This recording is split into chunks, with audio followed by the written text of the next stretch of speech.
শান্তিপ্রিয় আমার এই শিক্ষকরা যদি বিদ্রোহী হয়ে উঠে কোন শক্তি দিয়ে আফসার সাহেব কেউ আপনাকে রক্ষা করতে পারে।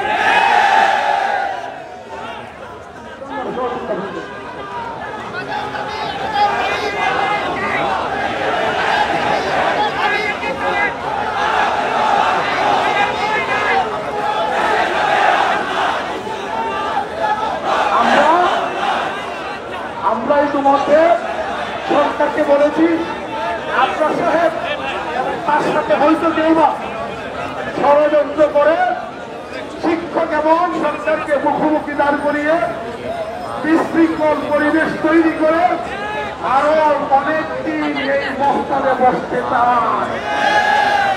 সরকারকে বুঝতে হবে, রাজনৈতিক দলকে বুঝতে হবে, যদি আপনারা আফসার সাহেবদের পৃষ্ঠপোষকতাদের আর যদি শিক্ষক প্রশাসন সফল হয়ে বিশৃঙ্খল পরিবেশ তৈরি হয় তাহলে কিন্তু সহজে যানগুলো ব্যবহার করা হয় আইন শৃঙ্খলা কাজে সেই যানগুলো আমরা দেখতে পাচ্ছি এবং পাশাপাশি বিজিবি সদস্যদের উপস্থিতিও আমরা দেখতে পাচ্ছি। ঠিক এই মুহূর্তে দেখতে পাচ্ছি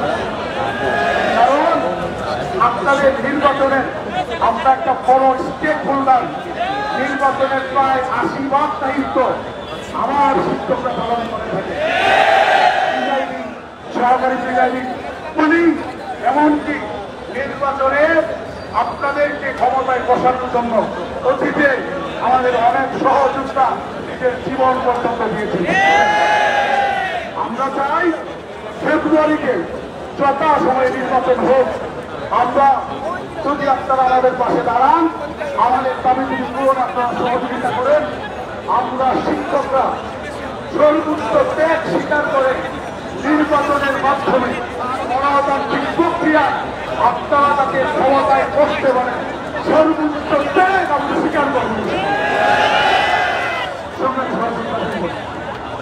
আমরা অনেক আমরা অনেকে অসুস্থ, অনেক গণসংযোগ আছে, এখানে আপনাদের অনেক কষ্ট হবে না। এই জন্য সকলকে অনুরোধ করবো, আমরা আমাদের যে সেন্টার আমাদের শহীদ মিনার ওখানে আমরা আবার সুশৃঙ্খলভাবে সুন্দর করে আমাদের শিখতে যাবো।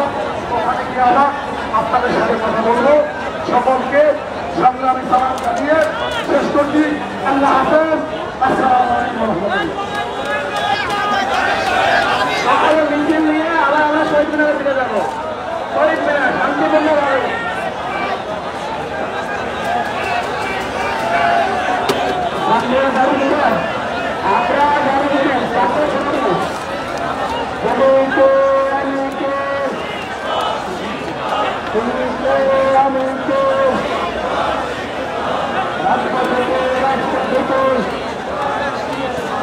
তোমার আমার পরিচয়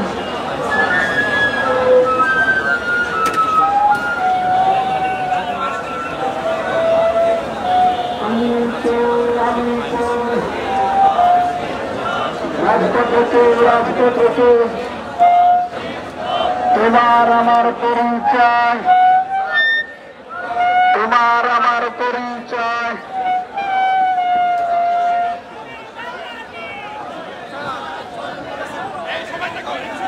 শিক্ষকের রাস্তায়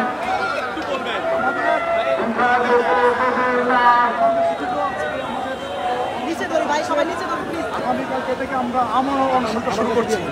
আগামীকালকে থেকে আমাদের অনশনটা আপডেট করে আমরা কালকে থেকে অনশন করব, আমরণ অনশন। শ্রেণীকক্ষ শ্রেণী কার্যক্রম বন্ধ আছে, পরীক্ষা প্রশাসনিক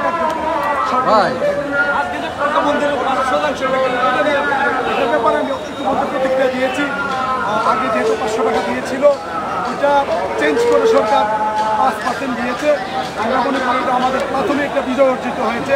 আমাদের চূড়ান্ত বিজয় তখন হবে যখন সরকার 20% প্রজ্ঞাপন দিবে, 500 টাকা 1500 টাকা মেডিকেল ভাতা দিবে, 75% উৎস ভাতা দিবে, তখন চূড়ান্ত বিজয় আমাদের অর্জিত হবে। এবং ওই আমাদের যে প্রজ্ঞাপনগুলো আছে ওগুলো যত জারি করা না হবে আমাদের শ্রেণী কার্যক্রম আমরা ফিরবো না। আমরা এখান থেকে অনশন করবো, কালকে থেকে আমরা অনশন হবে। অনশন করতে করতে হয়তো আমাদের কেউ যদি মারা যায় তাকে আমরা বাড়িতে হয়তো এটা তো আশ্বাসের বিষয়। বিষয়টা হচ্ছে আমরা তো আসলে আমাদের কর্মসূচিটা পালিত হচ্ছে শহীদ মিনারকে কেন্দ্র করে। ইতিমধ্যে আমরা বৈচিত্র্যপূর্ণ বিভিন্ন কর্মসূচি দিয়েছি। আমরা মাস্টার সচিবালয় করেছি, রকেট শাহবাগ করেছি, আমরা টিএসসিতে গিয়েছি, দীর্ঘ সমাবেশ করেছি। গতকালকে আমরা কালো পতাকা মিছিল করেছি, প্রথম সরাইকে আমরা সমাবেশ করেছি। আজকে ছিল আপনার মুখা মিছিল, আমরা এখানে নিয়ে এসেছি, পুলিশ ব্যারিকেড দিয়েছে, আমরা এখানে অবস্থান করার বক্তব্য দিয়েছি। এটা আমাদের একটা কর্মসূচির একটা চলমান প্রক্রিয়া। এটা অনশন তো চলছে 3 দিনের মধ্যে।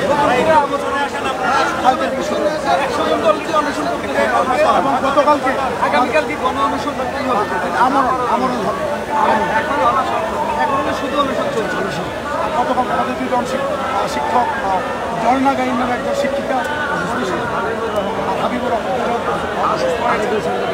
সাংবাদিক আপনারা দেখেছেন, নিজেরা দায়িত্ব আমরা নিয়ে তার চাকরি নিচ্ছেন। আজকে আরও অসুস্থ হয়েছেন, যেহেতু দীর্ঘ সময় বাইরে ছিলাম, আমাদের যেহেতু মিটিং ছিল, দীর্ঘ সময় বাইরে থাকার কারণে বিস্তারিত তৎপর দিতে পারি না। আমি ওখানে গিয়ে খোঁজখবর নিয়ে আমরা প্রেস করবো আপনাদেরকে, আমি ইনশাল্লাহ সন্ধান। স্যার, একটা কোশ্চেন ছিল, এই যে আপনাদের আন্দোলনে এখনো পর্যন্ত কি আপনার ঢাকার বাইরে থেকে শিক্ষক আপনাদের এই আন্দোলনে যোগ দিচ্ছেন কিনা? আপনি জিজ্ঞেস করে দেখেন, আমার এখানে প্রত্যেকটা জেলা, প্রত্যেকটা উপজেলার শিক্ষক আছে। আপনারা ইন্ডিভিজুয়ালি কথা বলে দেখেন, আসছে প্রত্যেকটা জেলা থেকে, প্রত্যেকটা আমাদেরকে সহযোগিতা করছেন। আমাদের সাথে আমরা আলোচনায় বসতে রাজি। আমাকে গতকাল ফোন করেছিল, আমরা বলছি যে আলোচনা বহুত হয়েছে, আমরা আপনাদের সাথে রাজি না। আমরা যেটি চাই যে যেটা আলোচনার মাধ্যমে সিদ্ধান্ত হয়েছে আপনারা এটা প্রজ্ঞাপন করেন। প্রজ্ঞাপন না করেন আমরা একটা আন্দোলনে যাবো শিক্ষক প্রতিষ্ঠান। আমাদের 3টা দাবি আদায় হবে, না হলে আপনাকে প্রদেশ থেকে যেতে হবে। এর বাইরে আর কোনো দাবি নেই। আমাদের শোনা যাচ্ছে আমরা প্রত্যাহারের দাবি জানিয়েছি। এখনো আনুষ্ঠানিকভাবে আমরা তাকে বিষয়টা আমরা আনি না। এটা আমরা একটা চূড়ান্ত পর্যায়ে হয়তো আমরা দেখছি, আমরা অবজার্ভ করছি। বিশেষ করে যেহেতু আমাদের সিরাজ অ্যাডভাইজার ভাইরা আছেন, এখানে একটা দিক থাকতে পারে। আমি একটু অপেক্ষা করতে চাচ্ছি।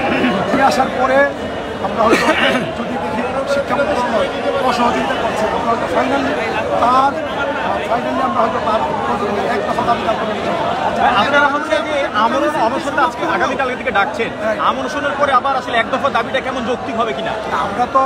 আমরা শান্তিপূর্ণভাবে আমরা প্রোগ্রাম করছি, আমরা সরকারকে স্পেস দিচ্ছি।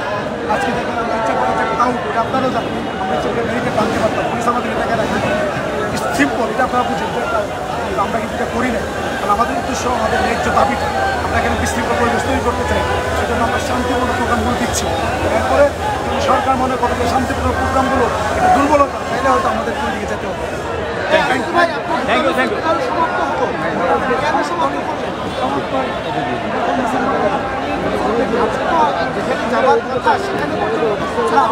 আমরা এই যে বাধাটা